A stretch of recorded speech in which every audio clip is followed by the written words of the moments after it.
আসসালামু আলাইকুম ওয়া রাহমাতুল্লাহি ওয়া বারাকাতুহু। আলহামদুলিল্লাহি ওয়াহদা ওয়াসসালাতু ওয়াসসালামু আলা আবদিহিল মুস্তাবা আল মুস্তাফা ওয়া আলা আলিহি ওয়া সাহবিহি রশাদা। প্রিয় দর্শক, শুরু হলো সওয়াল ও জবাব অনুষ্ঠান। দেশ কিংবা দেশের বাইরে যে যেখান থেকে আমাদের এই অনুষ্ঠান দেখছেন, আশা রাখি ভালো আছেন। আমরা দোয়া করি আল্লাহ তাআলা আপনাদের সহ আমাদের সবাইকে সব জায়গায় সবসময় ভালো রাখুন। দর্শক, আজ আপনাদের প্রশ্নের জবাব দেওয়ার জন্য আমাদের সাথে রয়েছেন বিশিষ্ট ইসলামী চিন্তাবিদ মুহাদ্দিস ডক্টর আবুল কালাম আজাদ বাশার। আসসালামু আলাইকুম ওয়া রাহমাতুল্লাহ। ওয়া আলাইকুম আসসালাম ওয়া রাহমাতুল্লাহি ওয়া বারাকাতুহু। মুহতারাম, কেমন আছেন সাব্বির? আলহামদুলিল্লাহ, আপনি ভালো আছেন? আলহামদুলিল্লাহ, আমিও ভালো আছি। আজ শুরুতেই আপনার কাছে জানতে চাইবো, আমরা দেখি ফজরের সলাৎ শুরু হয়ে গেছে, জামাতে সলাৎ শুরু হয়ে গেছে, ফরজ সলাৎ। অনেককে সুন্নাহ পড়তে দেখি, এই সিস্টেমটা ঠিক আছে নাকি সলাৎ শেষ করে সুন্নাহ পড়বে জামাতে শামিল হওয়ার পর? আসলে জামাত শুরু হওয়ার পরে আর কোনো সুন্নাহ পড়া, নতুন করে শুরু করে পড়া জায়েজ নাই, কোনো ওয়াক্তেই না। জি, হাদিস قال আছে النبي ব্যাপারে। صلى الله عليه وسلم إذا أقيمت الصلاة فلا صلاة ইল্লাল إلا মাকতুবা। المكتوبة। প্রিয় নবীজি সাল্লাল্লাহু আলাইহি সাল্লাম বলতেছেন, যখন একামত হয়ে যায় তখন ফরজ ব্যতীত আর কোনো নামাজ নেই। একবারে ফালা সলাতা, এই লাটা এসেছে জিনসের জন্য। এখানে সলাত নামক, নামাজ নামক যা আছে সব বন্ধ, ইল্লাল মাকতুবা, শুধু ফরজ ফরজ পড়া যাবে। ব্যতীত। এই ফরজ দু প্রকার হতে পারে, রানিং ফরজ হতে পারে, আগে ছুটে যাওয়া ফরজ। জি, আপনি মাগরিবের নামাজ পড়তে গেলেন, কিন্তু আসরটা সেদিন পড়া হয়নি, ভাবছিলেন মসজিদে গিয়ে পড়বেন, কোনো কারণে পড়া হয়নি, শরীর ওজোর ছিল হয়তো, জি, কিন্তু গিয়ে দেখেন মাগরিবের একামত হয়ে গেছে। তখন আপনি কি মাগরিব পড়বেন না আসর পড়বেন? শরীয়ত বলবে আসর পড়েন, এটাও ফরজ। আর একটা রানিং ফরজ। যদি কারোর উপরে অতীতের কোনো ওয়াক্তের ফরজ না থাকে, তাহলে তিনি সরাসরি একামতের সাথে সাথে এই ফরজে অংশগ্রহণ করবেন, শামিল হবেন।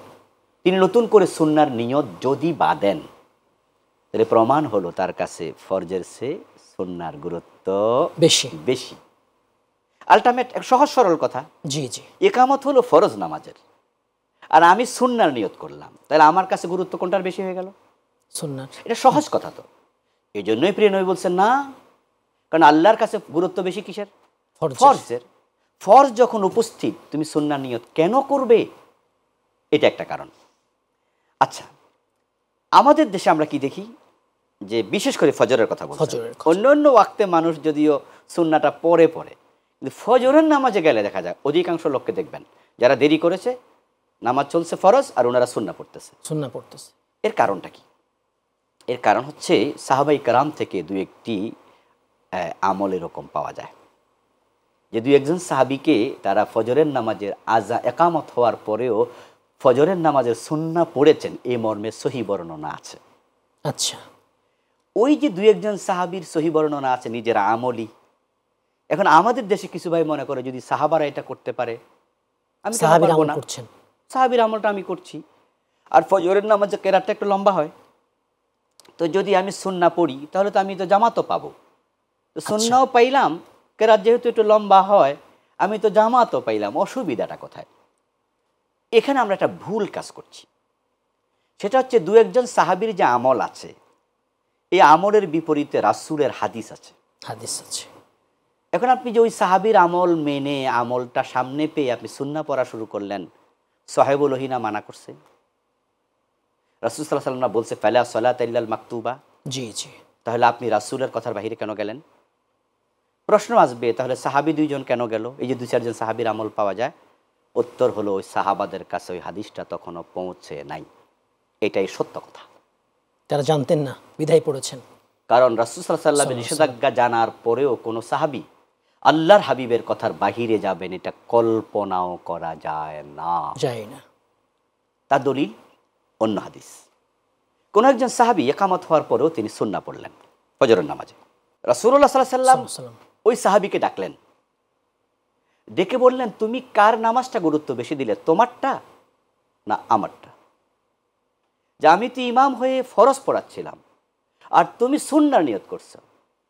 তাহলে আল্লাহর হাবিব তাকে কি করলেন? তিরস্কার করলেন, মালামত করলেন, ধমক দিলেন।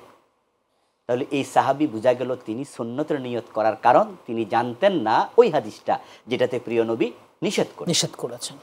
এই জন্য এখানে আমরা সুস্পষ্টভাবে বলে দিতে চাই, ফজরের নামাজ সহ কোনো নামাজে ইকামতের পরে সুন্নার নিয়ত করার অধিকার নেই। এখন আগ থেকে যদি কেউ নিয়ত করে থাকে, ধরেন আপনি এক রাকাত পড়ে ফেলছেন অথবা আপনি নিয়ত করে ফেলছেন, এর মাঝে ইকামত শুরু, তাহলে আমরা বলবো নামাজটা ছেড়ে দেওয়া দরকার নাই। লা তুবতিলু আমালাকুম, আমলকে বাতিল করো না। এই দলিলের ভিত্তিতে আমরা বলবো যে সে সংক্ষেপে সূরা, ছোট সূরা দিয়ে 2 রাকাত পড়ে যত তাড়াতাড়ি সম্ভব জামাতে অংশগ্রহণ করবে। প্রশ্ন, তাহলে সে সুন্নাটা কি করবে যেটা পড়ে নাই? পড়ে না আগেরটা। উত্তর হলো সুন্নার সে আদায় করবে, কারণ ফজরের নামাজের সুন্নাত স্বাভাবিকত রাসূল সাল্লাল্লাহু আলাইহি ওয়াসাল্লাম কখনো ছাড়তেন না। খুবই মর্যাদা, তিনি খুব গুরুত্ব দিতেন। ইভেন কি সফরও তিনি ছাড়তেন না। সফর অবস্থায় সাধারণত তিনি অন্য অন্য ওয়াক্তের সুন্না পড়তেন না, কিন্তু ফজরের নামাজের সুন্না ছাড়তেন না। এই জন্য আমরা বলি ওই সুন্না তিনি পড়বেন। পড়ার ওয়াক্ত দুটা, সময় দুটা। একটা হলো সূর্য ওঠার পরে, এটা ওলামায়ে হানাফ বলে। জি। অন্য মাসলাকের আলেমরা বলেন যে না, তিনি ওই পর্যন্ত অপেক্ষা করা জরুরি নয়, বরং তিনি সালাম ফিরাবেন ফরজের, সালাম ফিরানোর পরে তিনি 2 রাকাত সুন্নাহ পড়তে পারবেন। দলিল আরেক সাহাবীর আমল। রাসূলুল্লাহ সাল্লাল্লাহু আলাইহি সাল্লাম দেখলেন এক সাহাবী ফজরের নামাজের সালাম ফিরালো, ফরজের সালাম ফিরিয়ে দাঁড়িয়ে আবার 2 রাকাত পড়ল। এবার তিনি তাকে ডাকলেন, ডেকে জিজ্ঞাসা করলেন, ফজরের নামাজ কি 4 রাকাত? মানে ফরজের কথা বুঝান। জি জি। ফরজ তো তুমি আমার সাথে 2 রাকাত মাত্র পড়লা, তাহলে নিজে নিজে আবার 2 রাকাত পড়লা, ফজরের নামাজ কি ফরজ 4 রাকাত? ওই সাহাবী বললেন, ইয়া রাসূলুল্লাহ, আমি আগের 2 রাকাত পড়তে পারিনি, তাই সালাম ফিরানোর পরে ওই 2 রাকাত পড়লাম। হাদিসে 2 রকম বক্তব্য পাওয়া যায়। এক বক্তব্য পাওয়া যায় রাসূল তখন বলতেন ফালা ইযান, তাহলে কোনো অসুবিধা নাই। আরেক বক্তব্য পাওয়া যায় প্রিয় নবী চুপ ছিলেন, কিছু বলেন নাই। রাসূলের চুপ থাকাও কি অনুমতি, মৌন সম্মতি। জি জি। এই জন্য আমরা চাইলে ছুটে যাওয়া 2 রাকাত আমরা সূর্যোদয়ের আগেও পড়তে পারি, পরেও সূর্যোদয়ের পরেও পড়তে। আমরা কিছু যুবককে দেখি যে তারা বিয়ের উদ্দেশ্যে প্রেম করেন, বলেন যে প্রেম করার পরে বিয়ে করব। আসলে এভাবে প্রেম করা জায়েজ হবে কিনা বিয়ের আগে? আসলে বিয়ের আগে যে নারীর সাথে সম্পর্ক করলো, এই সম্পর্কটা অবৈধ সম্পর্ক। জি, এটা হারাম। বিয়ে হবে তখন যখন ইজাব কবুলের মাধ্যমে 2 জন সাক্ষী সামনে রেখে তারা একটি পবিত্র বন্ধনে আবদ্ধ হবে। এর আগে তার সাথে কথা বলা হারাম, তার গায়ে হাত দেওয়া হারাম, তার সাথে স্বামী স্ত্রীর যে সম্পর্ক, প্রেমের সম্পর্ক, প্রেম তো পবিত্র জিনিস, খুব ভালো জিনিস, কিন্তু আমরা আজকে প্রেম নামক পবিত্র জিনিসটাকে নাফাক বানিয়ে ফেলেছি শুধু বিবাহের আগে ঠেলে দিয়ে। জি। নয় সন্তানের প্রতি মা বাবার ভালোবাসা, স্ত্রীর প্রতি স্বামীর ভালোবাসা, আল্লাহর প্রতি তার বান্দার ভালোবাসা, রাসূলকে ভালো না বাসলে নিজের জীবনের চেয়ে বেশি মুমিনী হওয়া যায় না। এই ভালোবাসা খুব দামি শব্দ, কিন্তু এগুলো খুব, এবং আমাদেরকে খুব টানে শব্দগুলো, হব্বে রাসূল, হব্বুল্লাহ টানে আমাদের। কিন্তু আজকে অবৈধ জায়গায় ধাক্কিয়ে ফেলে দিয়ে শব্দগুলোকে নাফাক বানিয়ে ফেলেছি আমরা। আচ্ছা, বিবাহের উদ্দেশ্যে ভালোবাসতে হবে কেন? আপনার বিবাহের বয়স হয়েছে, আপনি এবার পাত্রী দেখেন, ইসলাম তো অনুমতি দিয়েছে। আপনি একটা ভালো লাগে না, 2টা দেখেন, 2টা ভালো লাগে না, আপনি 100টা মেয়ে দেখেন।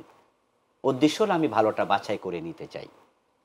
এই উদ্দেশ্যে আপনি যদি 10 জন, 20 জন, 50 জন, 100 জনও দেখেন, সুযোগ ইসলাম দিয়েছে, তো গুনাহ তো হবে না। না না, একজনের সাথে 1 মাস 2 মাস লং লাইফ টুগেদার করতে হবে, লং ড্রাইভে যেতে হবে, লম্বা সময় দিতে হবে।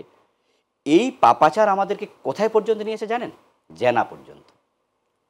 এর জন্য পাশ্চাত্য বিশ্বের এমন দেশ আছে যেখানে বিবাহের আগে বাচ্চা পর্যন্ত জন্ম দেয়। জি জি, দেখছি আমরা এসব। এবং সে দেশের কালচার এটা কোনো দোষণীয় না।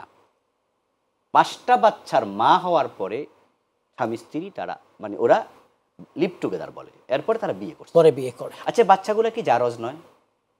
এই জন্য বিয়ের উদ্দেশ্যে প্রেম হারাম, নিষেধ। ইভেন যদি বিয়ের কথা পাকাপোক্ত হয়েও যায়, ইজাব কবুলের আগ পর্যন্ত স্বামী স্ত্রী নয়, তাই তারা তখনও প্রেম আলাপ করতে পারবে না। ইসলাম এটাকে নিষেধ করেছে। চরিত্রহীনতার তৈরি হবে। শয়তান আমাদের সবচেয়ে বড় দুশমন। সে যে কোনো সময় কিন্তু আমাদেরকে খারাপ কাজে লিপ্ত করতে পারে। এই যে বিয়ের কথা পাকাপোক্ত হলো, অতটুকুর কারণে আংটি পরিয়েছে, হ্যাঁ, অতটুকুর কারণে কি করে? নাম্বার দিয়ে দেয়, 2 পক্ষ নাম্বার দিয়ে দেয়। একজন একজনকে জানুক, কথা বলুক। এমন ঘটনাও ঘটেছে যে তারা লং ট্যুরে পাঠিয়ে দেয়, শপিংয়ে চলে যায়। নাউযুবিল্লাহি মিন যালিক। বাংলাদেশের মতো কনজারভেটিভ একটি দেশ, ইসলামী সংস্কৃতিতে আমরা অভ্যস্ত, আমাদের দেশেও শোনা যায় বিবাহের আগে ব্যাংকক চলে গেছে, তারা ব্যাংকক ঘুরতে গেছে। আচ্ছা, হানিমুন কি বিবাহের আগে হয়ে যায়? আচ্ছা, যে মেয়েটাকে আপনি বিবাহের আগে লং ট্যুরে পাঠালেন, তাকে হানিমুন আপনি ব্যাংককে পাঠালেন, সেখানে হোটেলে কি একসাথে ছিল না? জেনাবে বিচার থেকে বিরত ছিল। আপনি ভাবেন কিভাবে? আপনি ভাবলেন কিভাবে যে আপনার মেয়েটা সেখানে জেনা করেনি, আপনার ছেলে করেনি? এই জন্য বিবাহের আগে এই বিষয়টাকে এতটা হালকা করার কোনো সুযোগ নেই। আমরা অভিভাবকদের কাছে অনুরোধ করব যে আপনি আপনার সন্তানকে বিবাহের উপযুক্ত হয়েছে, বিবাহ করাবেন, পরিচয় করিয়ে দেন, তারা দেখুক, কথা বলুক, কিন্তু আপনাদের উপস্থিতিতে বলুক। একবার কথা বলেছে, একবার দেখেছে, পরে একটু আবার মন চাইল যে আবার দেখতে যাব, একটু কনফিউজ হয়েছে আমি, তার চেহারাটা আমার মনে নাই, অথবা তার নাকটা একটু লম্বা দেখেছিলাম, অথবা দাঁতটা একটু উঁচু ছিল, আমি আরেকবার দেখতে চাই। আপনি সাথে করে আবার যান, সেখানে একজন থাকুক, ছোট একটা মেয়েকে দিয়ে দেন, ছোট একটা বাচ্চাকে দিয়ে দেন, অথবা আপনার ছেলের সাথে আপনার ওয়াইফ যাক, মহিলা যাক, আবার দেখুক, কিন্তু তাদের নাম্বার দিয়ে দেবেন, লং ট্যুরে পাঠিয়ে দেবেন, প্রেমের সুযোগ দেবেন, তারা প্রেম করবে বিবাহের আগে, এটা মেনে নেবেন। এটা মোটেও গ্রহণযোগ্য নয়। মোহতারাম, এবার জিজ্ঞেস করব, নেটের কল্যাণে, টেকনোলজির কল্যাণে ভিডিও কলের মাধ্যমে বিয়ে হয়ে থাকে, এই মোবাইলেও বিয়ে হয়ে থাকে, এই যে ভিডিও কল বা মোবাইলে বিয়ে, এগুলো জায়েজ হবে কিনা? জি, এটা কোনো অসুবিধা নেই। টেকনোলজির কল্যাণে আমরা যদি এখন মোবাইলের মাধ্যমে ফোনে বিয়ে হয়, ভিডিও লাগবে না, ভিডিও ছাড়া হইলেও বিয়ে হয়ে যাবে। বিবাহের জন্য কি দরকার? বিবাহের জন্য যেটা রোকন, সেটা হলো ইজাব এবং কবুল। ইজাব কবুল, এ দুটো হলো ভিত্তি। এরপরে হলো শর্ত, দুজন সাক্ষী। তারা যে ইজাব এবং কবুল করলো, এটা শুনতে হবে দুজন মানুষকে। জি। তাহলে যখন মোবাইলে, ফোনে অথবা ভিডিও কলে হলো তো আরও ভালো, দেখাই যাচ্ছে। সেখানে যদি সাক্ষী দুজন থাকে, ইজাব যে কেউ দিতে পারে। এই জন্য আমাদের দেশের অধিকাংশ বিয়ে কিন্তু ইজাবের মাধ্যমে হয়, এবং ইজাবটা ছেলে দেয় না, ছেলের পক্ষ থেকে ওয়াকিল নেওয়া হয়। বিয়ে করতে গেলেও কিন্তু ছেলে দেয় না, ছেলে বসে থাকে মুখের মাঝে একটা রুমাল নিয়ে, তার পক্ষ থেকে একজন যায়, গিয়ে মেয়ের কাছে বলে যে তোমাকে অমুক বিয়ে করার জন্য প্রস্তাব পাঠাইছে, তুমি যদি রাজি থাকো তুমি কবুল বলো। সেখানে কিন্তু ছেলে উপস্থিত নেই, এবং প্রস্তাবটা ছেলে দেয়নি, ছেলের পক্ষ থেকে দেয়া হয়েছে। আর মেয়ে তখন বলল পাশের ঘরে থেকে 10 হাত দূরে, 20 হাত দূরে, অথবা আরও দূরে। মেয়ে বলে ছেলে আছে মসজিদে, মেয়ে আছে বাড়িতে, ওখানে মেয়ে বলে কবুল। তো যদি এই দূরত্বে বিয়ে হয়ে যায় দুজন সাক্ষী থাকলে, তো ফোনে অসুবিধা কোথায়? মোবাইলে অসুবিধা কোথায়? সেই তো শরীয়তের যদি শর্ত সারায়াত রকমগুলো পাওয়া যায়, তাহলে মোবাইলে বিয়ে হতে কোনো আপত্তি নেই। তবে একটি বিষয় আমরা একটু ক্লিয়ার করে দেই, যারা এই জাতীয় বিয়ে করে তাদেরকে বলি, যখন তারা আবার দেশে আসবে, যার সাথে মোবাইলে বিয়ে হলো, আপনারা চাইলে বিবাহটা তাজদিদ করে দেন। তাজদিদ মানে হচ্ছে নতুন করে দোহরাইয়া দেয়া। আবার দুজন সাক্ষী অথবা যারা আগে সাক্ষী ছিল তাদেরকে হাজির করেন, ছেলে মেয়েকে আবার বলেন যে ইজাব কবুল করো, অসুবিধা তো নেই আবার ইজাব কবুল করতে। যেমন আমরা ইমানদার হওয়ার পরও কালেমা বারবার পড়ি, লা ইলাহা ইল্লাল্লাহ একবার পড়লো মোমেন, লাখবার পড়লো মোমেন। তো আগে যেটা হয়েছিল বিবাহ, সেটা এনাফ। এখন মনের কনফিউশন দূর করার জন্য আপনারা আবার ইজাব কবুল পড়ে বাসর করে দেন, তাহলে তাদের ভিতরে যেটা খুদ ভাব আছে, আমরা তো মোবাইলে বিয়ে করছিলাম, এই জাতীয় সংশয় আর থাকবে না। আহসানতা। মুসলিম শিশুর সুন্নতে খতনা, এটা কোন সময় করা উত্তম হবে? সুন্নতে খতনা বালেগ হওয়ার পূর্বে করা উচিত, আর আরও আগে করা উত্তম। বালেগ হওয়ার পরে তো পর্দা করা ফরজ। জি, শরীয়তের বিধান তার উপর অর্পিত হবে, আবর্তিত হবে তার মাধ্যমে। এই জন্য বালেগ হওয়ার পরে তার লজ্জাস্থান আরেকজন দেখবে, হাঁটুর কাপড় তুলবে, এটা কোনোভাবে গ্রহণযোগ্য নয়। এই জন্য আমরা যারা সুন্নতে খতনা করাবো, আমরা ডেফিনেটলি বালেগ হওয়ার আগে করাবো। তো ছেলে বাচ্চারা নর্মালি দেখা যায় যে 11 বছর, 12 বছর, 13 বছর এই সময়ে বালেগ হয়ে যায়। এই জন্য আমাদের পরামর্শ থাকবে 7-8 বছরের ভিতরে যেন এটা করাই ফেলে। যদি এর আগেও করায় তা ভালো, করতেই পারে, কোনো অসুবিধা নেই। তবে অবশ্যই এর পরে 8-9 বছরের পরের দিকে যাওয়াটা ভালো নয়। আহসানতা, পরের প্রশ্নে যাব। আমরা বাজারে দেখি যে 2 ধরনের অ্যালকোহল যুক্ত পারফিউম অথবা অ্যালকোহল মুক্ত পারফিউম। অ্যালকোহল যুক্ত পারফিউম ব্যবহার করতে পারবো কিনা আমরা মুসলিমরা? অ্যালকোহল পান করা হারাম, সর্বসম্মত ফতোয়া, কিন্তু ব্যবহার করা যায় কিনা এ নিয়ে আলেমদের ফতোয়া দুরকম। একদল আলেম বলেন যে না, অ্যালকোহল যুক্ত পারফিউম ইউজ করা যাবে না, অ্যালকোহল যুক্ত তো সাবানও ইউজ করা যাবে না, কোনো কিছুই না। জি। আরেক দল বলেন যে না, আল্লাহ তাআলা তো খাইতে মানা করছে, পান করতে মানা করছে, এটা খামর পান করার জিনিস, অসুবিধা নাই, পারফিউম থাকলে কাপড় নাপাক হবে না। তারা বলে করা যাবে, কিন্তু আমার মত হলো না করা, না ব্যবহার। কারণ কোরআন মাজিদে আল্লাহ যে নিষেধাজ্ঞাটা দিলেন সেটা আম ছিল। ইন্নামাল খামরু ওয়াল মাইসিরু ওয়াল আনসাব ওয়াল আজলাম রিজসুম মিন আমালিশ শাইতানি ফাজতানিবুহু। এই যে ফাজতানিবুহু আল্লাহ বলছে ছেড়ে দাও, পরিত্যাগ করো। তাহলে পরিত্যাগ করা জায়গা আল্লাহকে বলে নাই খাইও না। খাওয়ার হাদিস আছে আলাদা জায়গায়, শরবুল খামর আলাদা আলোচনা আছে, কিন্তু এই আয়াতে তো এটা নেই। আয়াতটা আম, ফাজতানিবুহু বিরত থাকো। তো বিরত থাকা, খাওয়া থেকেও বিরত থাকা, ব্যবহার করা থেকেও বিরত থাকা। এই জন্য আমাদের সাজেশন হবে, পরামর্শ হবে, পারফিউম অ্যালকোহল মুক্ত যেন হয়। আর আলহামদুলিল্লাহ এখন কিন্তু পারফিউমের গায়ে লেখাই থাকে অ্যালকোহল ফ্রি, হালাল। তো যেহেতু অ্যালকোহল ফ্রি লেখা থাকে, সাবানে হালাল লেখা থাকে, তো আপনি অ্যালকোহল যুক্ত জিনিস ব্যবহার করার কোনো, আবার আতর আছে, অনেক ভালো ভালো আতর আছে। আর অ্যালকোহল যুক্ত হলে সেটাও লেখা থাকে, কিন্তু অ্যালকোহল পার্সেন্টেজ কত গায়ে সেটাও লেখা থাকে। এখন আমরা কোন ঔষধ হিসাবে, মেডিসিন হিসেবে ব্যবহার করতে পারবো কিনা? মেডিসিন হিসাবে ওলামায়ে হানাফ বলে অ্যালকোহল ব্যবহার করা যাবে না, মেডিসিন হিসাবে করা যাবে না। আল্লাহ হারামের মাঝে মানুষের কোনো কল্যাণ রাখেন নাই। আচ্ছা, এই জন্য অ্যালকোহল যুক্ত কোনো মেডিসিন আমরা গ্রহণ করব না, এবং যারা মেডিসিন তৈরি করে তারাও অ্যালকোহল ব্যবহার করবেন না। কোনো কোনো আলেম বলেন যে সেটা যদি এমন পরিমাণ হয় যেটা অ্যালকোহল মানে খমরের রূপ নেয়নি, তবে এটা থেকে অ্যালকোহল হয়। জি, যেমন ধরেন আপনি আঙ্গুরের রসটা চিবাইয়ে রেখে দেন, এটা 1 ঘন্টা 2 ঘন্টা 5 ঘন্টা একদিন দুদিনে কিন্তু অ্যালকোহল হবে না, মদ হবে না। আবার এই আঙ্গুরটাকে আপনি এটাকে আবার প্রক্রিয়াজাত করেন, এটা থেকে কিন্তু মদ তৈরি হয়ে যাবে। গম থেকে মদ তৈরি হয়ে যায়, আঙ্গুর থেকে মদ তৈরি হয়, খেজুর থেকে মদ তৈরি হয়।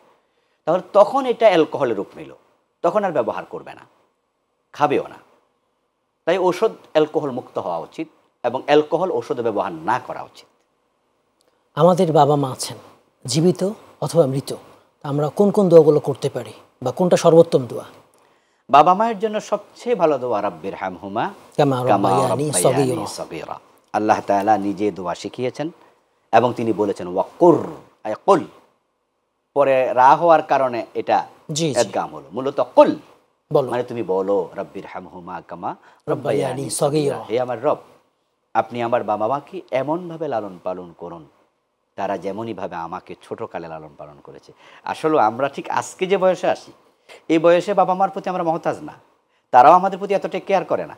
কিন্তু আমরা যখন সেই 5 মাস 3 মাস 6 মাস 1 বছর আধা বছর ছিলাম, তখন কিন্তু সুবহানাল্লাহ কি টেক কেয়ার করেছে আমার মা। আপনার মা আমাকে ঘুম পাড়িয়ে পর্যন্ত পাকঘর থেকে কানটাকে সজাগ রাখছে, যে বাচ্চা নিয়ে ওয়াও করে কেঁদে ওঠে, রান্না বান্না রেখে দৌড় মারছে। এই যে বাচ্চাকালে মা বাবার ভালোবাসা, হে আমার রব, আমার মা বাবাকে তুমি এই ভালোবাসাটা দাও। এই জন্য এই দোয়াটা শ্রেষ্ঠ দোয়া। আমরা মনে করি এই দোয়াটা মনে হয় মা বাবা মারা যাওয়ার পরে পড়তে হয়, তা কিন্তু না। এটা তাদের মৃত্যুর আগে, মৃত্যুর পরে সবসময় পড়তে পারবে। ঠিক এমনইভাবে আল্লাহ তাআলা আরো দোয়া শিখিয়েছেন, রাব্বিগফিরলি ওয়ালি ওয়ালিদাইয়া ওয়ালিল মুমিনিনা ইয়াওমা ইয়াকুমুল হিসাব, যে আল্লাহ আমাকে ক্ষমা করে দাও, আমার মা বাবাকে ক্ষমা করে দাও, যেদিন তুমি হিসাব নেবে সেদিন। এই জাতীয় হাদিসে শেখানো আরো দোয়া আছে, আমরা তাদের জন্য বাংলায় দোয়া করতে পারি, আল্লাহ আমার বাবা মাকে তুমি মাফ করে দাও।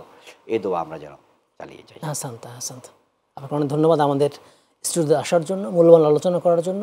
জাযাকুমুল্লাহ খাইর। জাযাকুমুল্লাহ। দর্শক, আপনি এতক্ষণ দেখলেন সওয়াল জবাব অনুষ্ঠান। আজ আমাদের মাঝে প্রশ্নের জবাব দিলেন ডক্টর আবুল কালাম আজাদ বাশার। আসুন আমরা কোরআন সুন্নাহ অনুযায়ী ইসলাম মেনে চলি। আল্লাহ তাআলা তৌফিক দান করুন। আগামী পর্বে অন্য কোনো বিষয় নিয়ে উপস্থিত হব। আমিন। আসসালামু আলাইকুম ওয়া রাহমাতুল্লাহি ওয়া বারাকাতুহু।